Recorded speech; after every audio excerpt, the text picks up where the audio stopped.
xam nga de toute façon xaw ma ndax déglu nga Moustapha Diakhaté démb. jël nit ñi def ci kaso bi ça ne les empêche pas de dire ce qu'ils pensent xam nga jaaraat na ci li mu waxoon ba yokk ci. démb. donc ça ne change rien léegi nag man li ma gëm mooy chaque régime a ses martyrs. ses martyrs. ah oui ku nekk ki ngay singali mooy li ma lay expliquer ci la justice des vainqueurs tu viens tu prends le pouvoir et tu règles des comptes maintenant nous sommes dans un état de droit il faut que la magistrature les forces de l'ordre et de défense sachent que ce sont les piliers de la République et de l'état de droit parce que la preuve 5 régimes se sont succédés. Senghor, on peut même dire 6, parce que Mamadou Dia, c'était aussi un régime. Tu as eu Mamadou Dia, tu as eu Senghor, tu as eu Abdou Diouf. Et quand on dit Abdou Diouf, tu peux même dire le régime de Collin, ensuite de Abdou Diouf. Tu as eu Wade, tu as eu Macky Sall. Tous ces régimes sont passés, les fondements de la République, le droit, les forces de défense accueillies sont encore là. Contrairement à beaucoup de pays dans la sous-région. Si je ne peux pas dire tous les pays de la sous-région ont plus ou moins été ébranlés. C'est malheureux. Xam nga lan mooy wax ji. Nous, nos dirigeants là, politiques surtout, n'apprennent pas de l'histoire. Parce que l'histoire n'empêche rien. Au contraire. Moi, dama déglu Moustapha Diakhaté. Je serais à la place du régime actuel. Je serais inquiet. Parce que quand tu as un adversaire aussi déterminé que ça, da nga koy def ñaari yoon ci kaso bi mu génn dolli ci xar bi karaw. Ça veut dire que li ngay def amul njariñ. léegi nag loterie la ça peut tomber sur tout le monde ñëpp amuñu ndomb waaji ndomb bu lay tere dugg prison. exactement donc c'est une loterie mais il y a une constante Boubs c'est un pays où les gens koo mënti nekk foo mënti jóge loo mënti am danañ la wax di nga am ku la wax dëgg su doon benn nit dëgg bu la neexul nag laa lay bon chacun maintenant fait son métier comme il l'entend man les affaires en cours ak yooyu seetlu nga ne dama ciy maandu mais ce dont je suis convaincu c'est que ce sont les donneurs d'ordre ceux qui disent allez chercher ces gens-là et mettez-les en prison c'est eux qui ont des problèmes parce que la justice en principe elle arbitre et elle dit le droit moo ñu fi bàyyi ñu ñëpp léegi nag s'amuser à jouer avec la liberté des gens Boubs c'est comme si tu jouais avec un explosif parce que am na ñoo xam ne fi ngay laal moo dul baax et ça te revient à la figure. Comme le printemps arabe un marchand ambulant. ah yow dama ne la fii rek je cite souvent le cas du Bana là Baba Ndiaye il a fait radier toute la police on l'avait accusé de vol benn Bana nii dóor ko biir kii bi il est mort en prison il a fait radier toute la police des familles entières ont été détruites des carrières brisées tu sais c'est comme un champ de mine léeg-léeg nga teg sa tànk foo xam ne waroo ko foon teg parce que c'est un pays qui a xam nga ñun lan mooy dangereux ci Sénégalais yi nous avons beaucoup de liens souterrains da ngay gis nit nii rek bon apparemment amul mbokk amul dara fekk il fait partie d'une communauté boo xam ne soo ko laalee rek gis ko même les gens qui n'ont l'air de rien. Mhm. Voilà. Ah nañ ko ne di ku xëy rek ñu jël def ci kaso bi ba xam un jour ça leur retombera dessus. Mais est-ce que les gens n'ont pas... Pourquoi les gens aujourd'hui n'ont pas appris vous avez vu ce qui s'est passé avec Sonko lui-même, ce qui s'est passé avec Pape Alé Niang, ce qui s'est passé avec tous les gens qui ont été incarcérés arrêtés durant le régime Macky Sall, prouve que garder les gens en prison n'arrange absolument rien. Oups, man nag tu sais appel à l'insurrection ak yooyu. Moi je trouve que c'est Macky Sall qui n'a pas été à la hauteur. La République, il faut la respecter. C'est aussi bête que ça. Ce ne sont pas les mêmes motifs et les mêmes motivations. Quand tu attaques les institutions, tu t'attaques à la République. Je pense que les forces de l'ordre accueillent. Tu fais face aux institutions et à la République. C'est différent des conflits politiques. C'est pas la même chose. De toute façon, man li ma gëm mooy ces gens-là quand ils te cherchent, que tu aies tort ou que tu aies raison, ils te cherchent. Donc amul lu fi nit war a ragal wala loolu. Non. kenn amul dara lu muy ragal ku nekk li nga. Quand ils te cherchent. Il faut même pas te faire d'illusions. Il y a plein de gens qu'on a accusés de tout et de n'importe quoi. Bi ñu demee devant le juge, on les a relaxés. Non. Waaw. Voilà. Donc il faut pas. Non, c'est comme ça. C'est la justice des vainqueurs. Tu as des comptes à régler, tu veux les régler. Di jaay doole ba keroog ngay laal foo waruloon laal rek. Dañoo déposer rapport li nga xam ne moom moo di dialogue politique bi, mais dafa mel ni ba léegi opposition bi ñi ngi nekk ci ginnaaw di xataraayu di raale et tout ça. Un dialogue, c'était motivation bi, c'était au moins pour s'entendre sur l'essentiel. Mais on dirait qu'on n'arrive pas à s'entendre sur l'essentiel, sur le dialogue politique, sur la justice, même sur l'économie. Les gens n'arrivent pas à s'entendre au moins sur l'essentiel, sur la politique, même après concertation. Oups, man xam nga waxoon naa la ne pour moi ce dialogue-là, dialogue politique, c'était ni le lieu ni le moment. Voilà. Parce que ceux qui ont bénéficié de 54% des suffrages, oups, il ne leur reste qu'une chose, c'est gouverner, prendre les décisions. Man ni ma interpréter cette histoire de dialogue politique. Je pense que le froid au sommet de l'État. Parce que soo ko seetloo, le Premier ministre n'était pas pour ce dialogue-là. C'est le président qui l'a initié. Moi, je pense que c'était le moment de repérer les gens avec qui peut-être il peut s'ouvrir.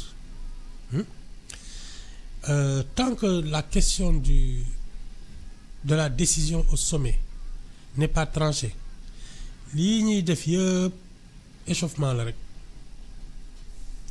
Parce que le Premier ministre et Pastef n'ont pas l'intention de partager leur pouvoir avec qui que ce soit.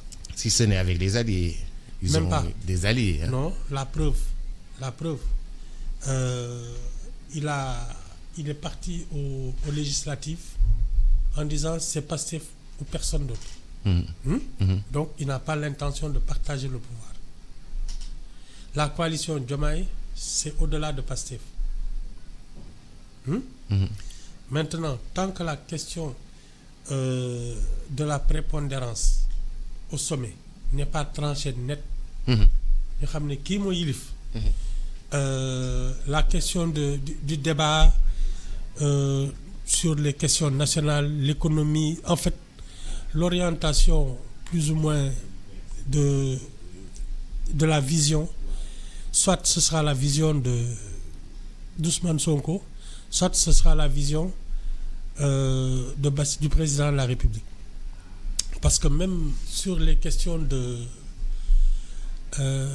plan de redressement économique, apparemment, c'est le Premier ministre qui a semblé dire ce sont mes équipes qui ont fait ce travail.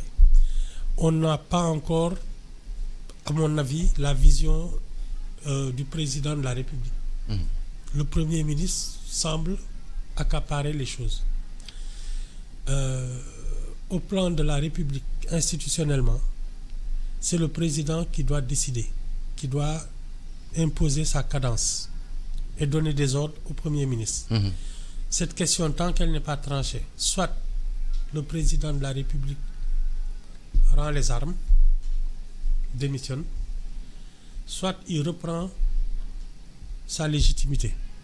Tant que ce n'est pas réglé, je pense que les débats, les questions, etc. Ne seront pas tranchés. Parce qu'il y a deux visions différentes. Bi ma leen di naan Sonko du Diomaye ngeen naan ma non mooy Diomaye Sonko kii léegi ngeen fekk si ma de. léegi ngeen fekk si ma. C'est deux visions différentes. Et aujourd'hui, on peine à savoir laquelle est la prépondérante. ay jëlet. Mais Ibou bàyyil affaire ñaari vision yu bokkul la ñoom ñaar ñoo bokk ñooy ànd di liggéey. Sonko waxul loolu de. lu mu wax. gouverner baa mu jox moom ma gouverner. voilà. na ko régler wala ma régler ko man sam bopp. ah ma ngoog yow kay da ngay dof lu waaye xam nga li xew. mais kon ça veut dire que vision yi bokkul. non non et puis Boubs le pouvoir ne se partage pas. C'est illusoire de croire qu'on peut partager le pouvoir. Parce que c'est notre constitution qui ne le permet même pas. C'est le président de la République qui est investi de ça. Maintenant, il délègue une partie de son pouvoir au Premier ministre. Parce qu'il faut qu'on administre sa gouvernance. Il a besoin de collaborateurs. Mais le pouvoir, c'est lui. C'est lui qui fait et défait. Gis nañ fii des tandems où les gens pensaient que effectivement il était indéfectible. Senghor Mamadou Dia ku la ne woon danañ jote doo ko gëm. Abdou Diouf Habib Thiam xam nga ku dee tuddee na sa morom doom. ñoom bi ñuy jàng lañ tàmbalee ànd. Jean Collin ku la ne woon Abdou Diouf dina sañ def décret génne ko ci gouvernement doo ko gëm ci ñi leen xam dëgg. Wade ak Idrissa Seck nag xam ne 88 la ne kii sama doom la moo ma yóbbu au pouvoir 88 la ko wax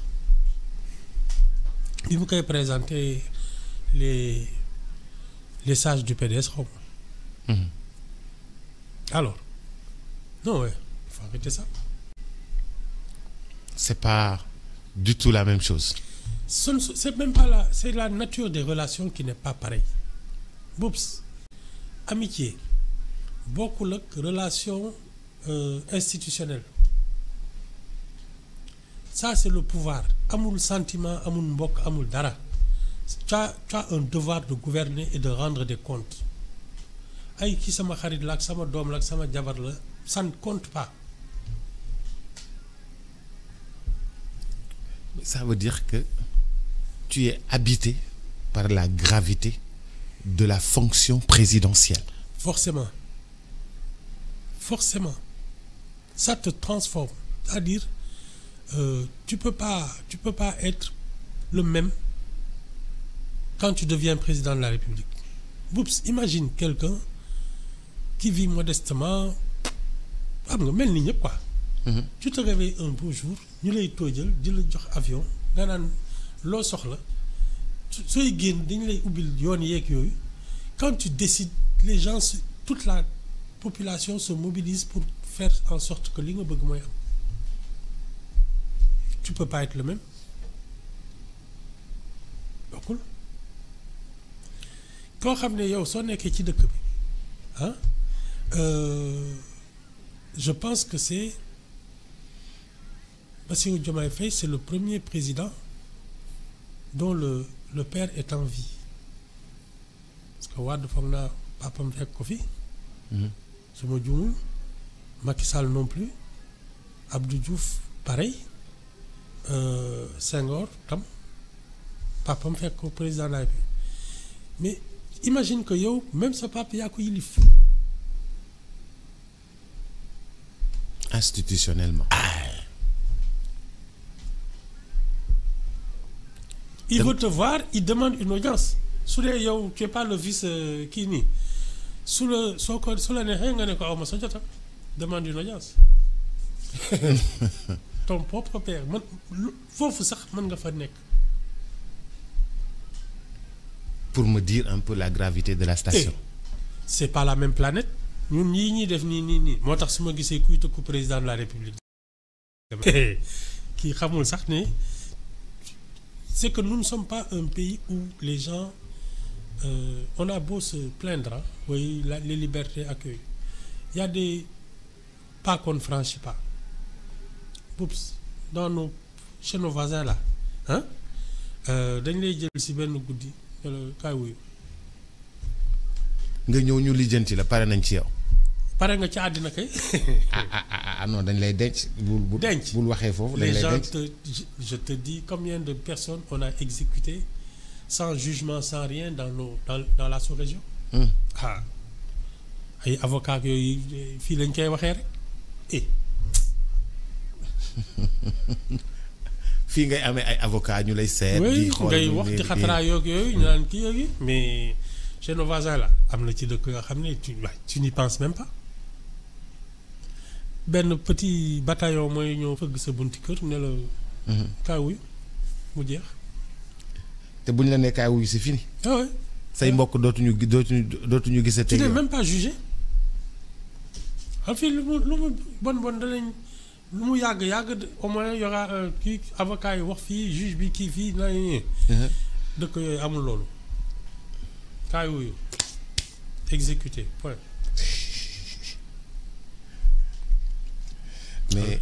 mais El Hadj Ibou fii réew mi toll nii plan de redressement ñëw yeneen projet bi nga xam ni moo ko jiitu ñëw yépp ñëw ñu teg li ñuy teg lépp lu ñu waroon teg nañ ko. lan la ñu teg. non c'est une vision. ñu bëgg a doxalee yow la vision xaaral rek vision bi mooy le Sénégal vraiment dans quelques années xaaral rek si bu ñoom ni ñu ko xalaatee le gouvernement dans quelques années nee na ñun nañu serrer la ceinture fekk 2 ans yëf yi dina baaxaat. Oups waaw. xam nga. yow ndeysaan xale nga malgré tes cheveux blancs xam nga da nga teel a am problème rek. ndeysaan. le plan de Abdou Diouf c'était ça. li ñu indiwaat nii Abdou Diouf ajustement structurel waaw c'est exactement ça. Ça n'a mené nulle part. Il a erré pendant 20 ans.